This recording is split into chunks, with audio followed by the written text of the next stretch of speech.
আসসালামু আলাইকুম রহমতুল্লাহ। আশা করি সকলেই ভালো আছেন। এই বর্ষার সময়ে ছাদ বাগানের গাছের জন্য দুটি বিষয় অবশ্যই আপনাদের সতর্ক থাকতে হবে।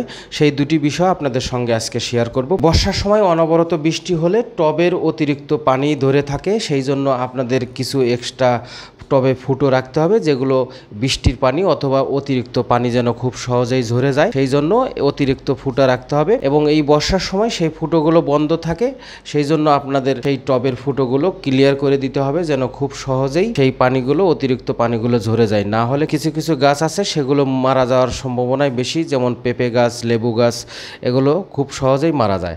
আরেকটি বিষয় হলো, বর্ষার সময় বিভিন্ন গাছের গোড়ার মাটি নরম হয়ে যায়, যার ফলে অল্প বাতাসে সেই গাছগুলো হেলে পড়ে যেতে পারে অথবা ভেঙে পড়ে যেতে পারে।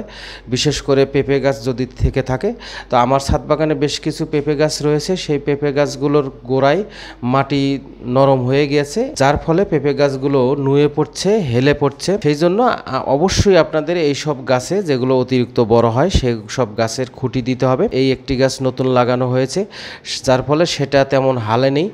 এই গাছটি অতিরিক্ত ভারী হয়েছে, এমনিও বৃষ্টির সময় পাতার পানি পড়ে এবং পাতাগুলো ভারী হয়, যার ফলে মাটিগুলো নরম হওয়ার কারণেও সেই গাছটি হেলে পড়ে যায়। সেই জন্য আমি একটি খুঁটি দিয়ে নিলাম এবং অতিরিক্ত পাতা যেগুলো রয়েছে সেগুলো ছেটে দিলাম। এই দুটি পরিচর্যা অবশ্যই আপনাদের করতে হবে। আর এই বৃষ্টির সময় কোনো রকম সার প্রয়োগ করা যাবে না। এমনিতে বৃষ্টিতে জৈব সার যদি দিয়ে থাকেন সেগুলো পচে আরও অতিরিক্ত জৈব শক্তি হবে, যার ফলে গোড়ায় কোনো রকম সার না দিলেও চলবে। শুধুমাত্র আপনাদের খেয়াল করতে হবে যেন অতিরিক্ত পানি না হয়ে গাছগুলো মারা যায়, কারণ এই অতিরিক্ত পানি দীর্ঘ সময় ধরে থাকলে গোড়া পচন রোগ হওয়ার সম্ভাবনা রয়েছে।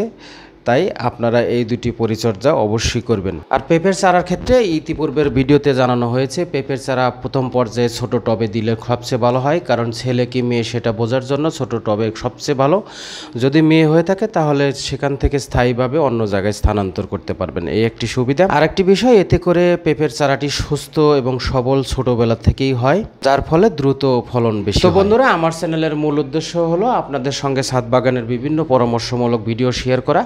পরবর্তী ভিডিওতে 12 মাসি লেবু গাছের কী কী পরিচর্যা, কী কী জৈব সার দিতে হবে এই বর্ষার সময়, সেই সম্পর্কে বিস্তারিত ভিডিও আপনাদের সঙ্গে শেয়ার করব। তাই চ্যানেলটি সাবস্ক্রাইব করে আমার চ্যানেলের সঙ্গেই থাকুন। ধন্যবাদ সকলকে, ভালো থাকবেন, আল্লাহ হাফেজ।